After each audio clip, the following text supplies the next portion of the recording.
السلام علیکم ورحمۃ اللہ وبرکاتہ۔ قرآن حکیم کی روشنی میں فرقہ واریت کی مذمت، صراط مستقیم کی پہچان اور ناقابل معافی جرم کی نشاندہی۔ سورۃ الانعام آیت نمبر 159 میں اللہ تبارک و تعالی ارشاد فرماتا ہے، ان الذین فرقوا دینہم وکانوا شیعا لست منہم فی شیء انما امرہم الی اللہ ثم ینبئہم بما کانوا یفعلون۔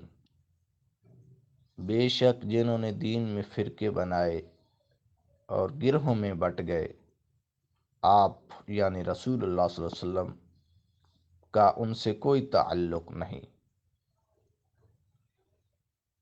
انما امرہم الی اللہ، ان کا معاملہ اللہ عز و جل کے سپرد۔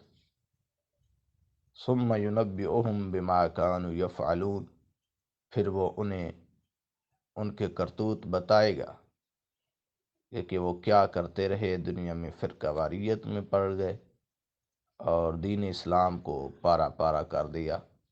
اللہ تبارک و تعالیٰ سے دعا ہے کہ ہمیں وہ فرقہ واریت سے بچائے اور ایک پکا اور سچا مسلمان بنائے۔